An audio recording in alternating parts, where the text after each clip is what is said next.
everybody, and welcome back to yet a whole other video. I hope you guys have been well, and if you are new here, thank you so much for clicking on this video. I hope that you enjoy it and decide to become part of my family here.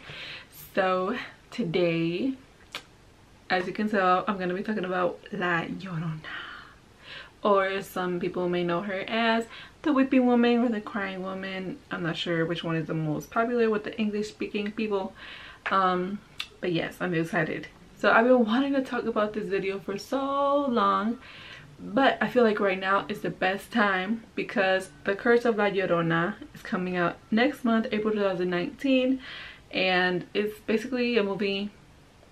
I think it's being created by the directors of the Conjuring series, so I have high expectations. But when I saw the trailer, I was very disappointed because I really wish they would have kept the main story, like the main version of the story of La Llorona, and that is not the case at all. Well, so far, by the trailer, by what I've seen on the trailer.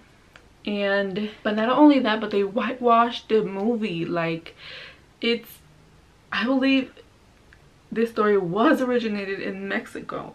So how the fuck are you gonna have a Mexican story with white main characters and then Mexicans as a secondary or the background characters? That just made me mad. Like,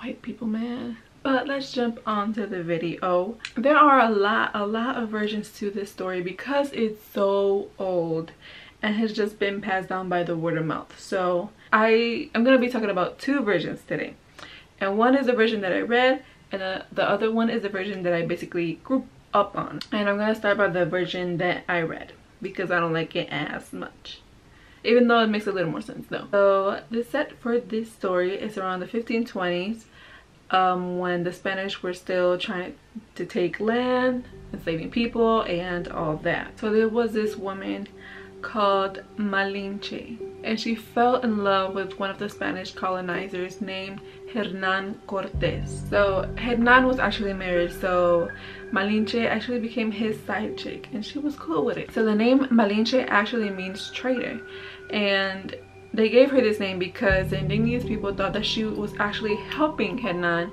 to capture the natives so he could take them to Spain and enslave them. So Malinche gets pregnant. When the child was born, Hernan quickly grabs the baby and leaves to Spain. So people actually saw this as karma, and the baby was the way of life getting back at her for her letting Hernan take the people, and now Hernan is taking her baby. And she was heavily criticized by the people for her letting Hernan take the baby, for her not doing anything to keep Hernan from taking the baby. So she was seen as the bad mother. They also called her the bad mother. So that was story number one. Maria, that was for you. So now let's move on to my favorite version of the story. There was once this super incredibly beautiful woman called Maria, and she lived in this super small village next to a river, super pretty setting. And then there was this handsome, wealthy Spanish man called Santiago, and one day he passed by her village on his way to work. He was immediately stunned by her beauty, and he stopped traveling and he stopped to talk to Maria, and they immediately connected. Like, it was love at first sight. So he kept coming back to the village, kept visiting Maria, and eventually he proposed, and she was so happy. She said yes, of course. So her family was extremely happy that she was going to marry into money. She was going to be set, she was going to be happy.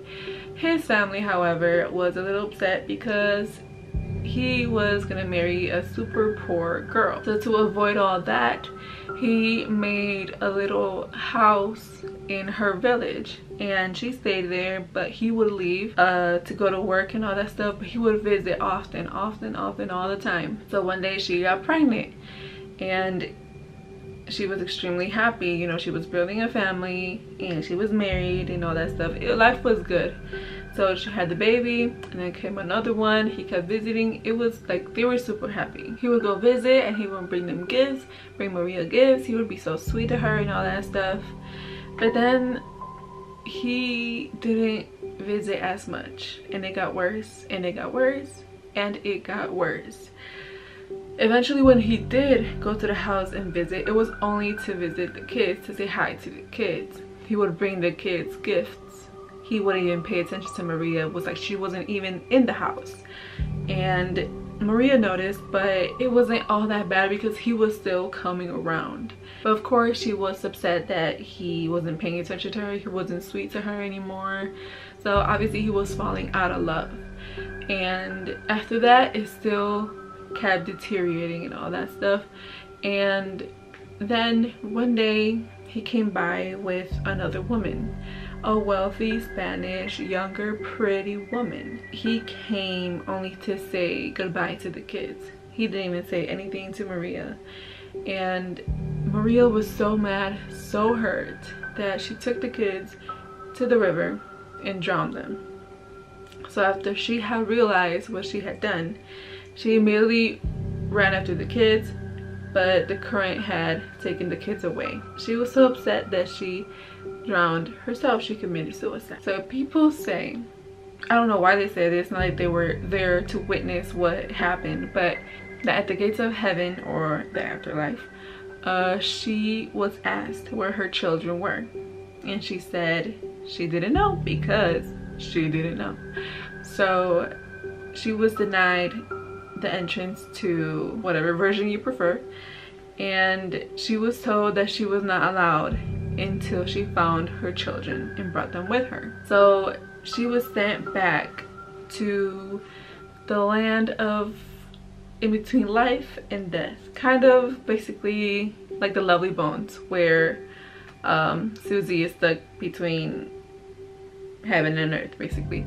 So now she's just left roaming the earth until she finds her children. I feel like this is mainly said by parents that want their kids to not be at night alone and stuff. But so people say that like Llorona picks up kids and claim them as her own so she can be allowed the entrance into the afterlife or heaven, and after they are declared not hers, she drowns them. So this story may not seem all that interesting or scary to people that don't know about the story, but the crazy thing is that people still claim to hear her, like hear her crying, and it's mainly around bodies of water. And that is why it is so scary to me, because how come so many people claim to hear her crying still? Like, let me show you some videos of people that have said that they heard her crying.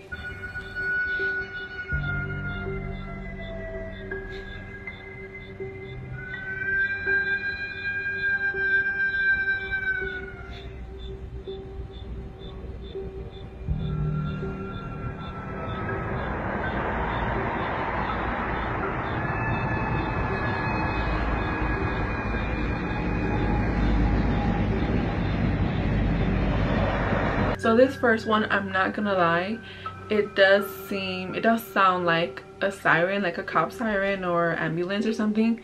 But if you notice it, it kind of changes like pitch at the end, like she's stopping, and that's where it gets creepy for me. Es en la calle.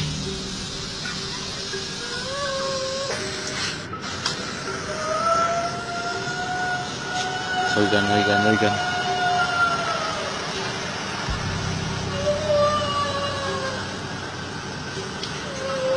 Yo estoy aquí en mi trabajo, como pueden ver.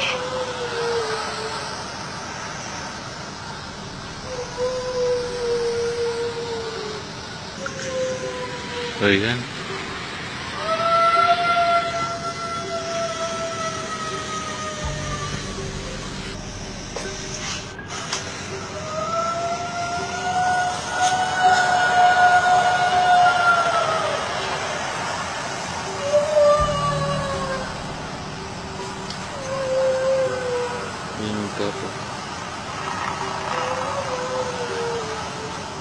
So this second one, you can't even lie, like it does sound like somebody is crying, but it's so loud, like there's nobody around the guy, and it's like somebody's crying like super loud. And if you like listen closely, you can hear like dogs barking like in the background, like it sounds far. And that's also something that people always claim to hear when she's crying. There's dogs barking all around.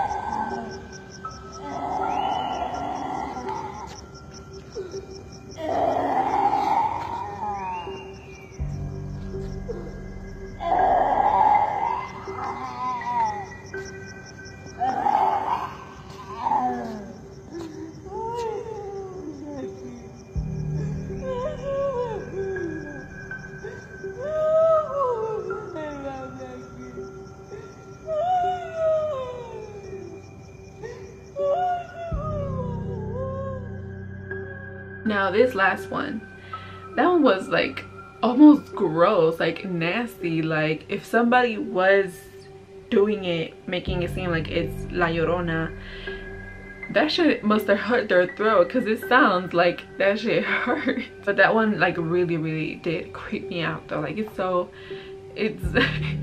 it's gross. So I actually have somebody that's really close to me that claims that has heard La Llorona in person, and that is my dad. I actually wanted to have my dad on here, but he didn't want to, so I'm just gonna tell you what he told me.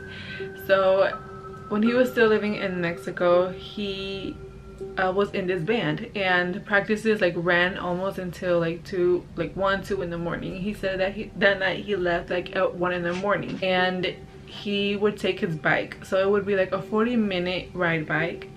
And there was this part where it was like he said like a mini desert, like it was all plants, like it was like dry. It's like less than half a mile.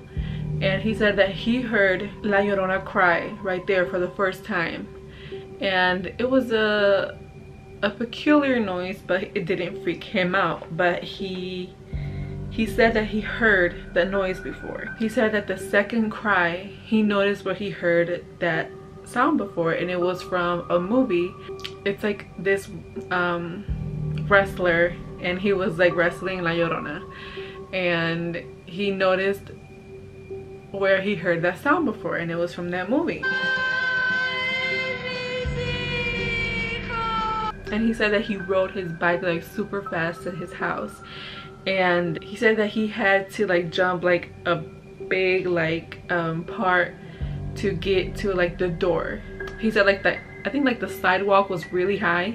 He said that he jumped the sidewalk. He doesn't even remember how he jumped the sidewalk to get to his doorstep, and it was so, he said it was so loud that everything felt like it was shaking like fast, because like it felt like she was crying like right there, and everything was shaking. He said that he got to the doorstep, and as soon as he got there, his sister, my aunt, opened the door. He said that it was quickly, like she opened the door so quickly, but right when he was right there, he said that it took forever for her to open the door. Like that's how it felt. When he was in the house, he quickly shut the door, and my aunt asked, "What's that sound?" He said, "It's La Llorona." And she was like, "Yeah, it's La Llorona." And I asked him, "What did it sound like?" And he said it sounded like a cop car, like the sirens from the ambulance, or you know, like the firefighters and stuff. And I was like, "How do you know like it wasn't like a cop car or, you know, a siren from the ambulance or something?" He said it sounds different. The ambulance from Mexico, it sounds different than the ambulance from the United States. He said that there was like no cars. It was like completely empty. There was nobody outside, like nothing. Like it was like completely alone. It was only him outside.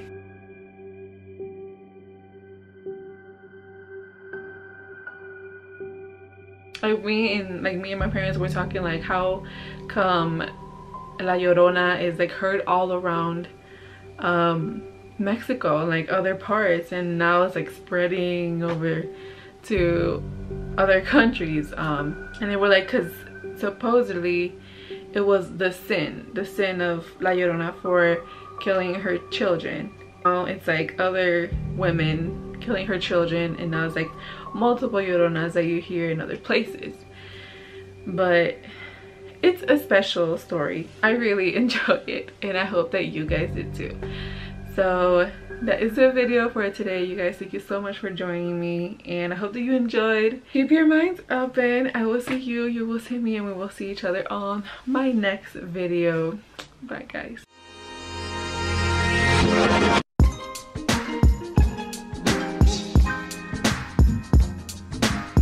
I'm gonna give La Llorona a chance, but I have high expectations from, I mean, like the Curse of La Llorona, the movie that's coming out. Hopefully it doesn't ruin the story for me or for you guys. But yeah, bye guys.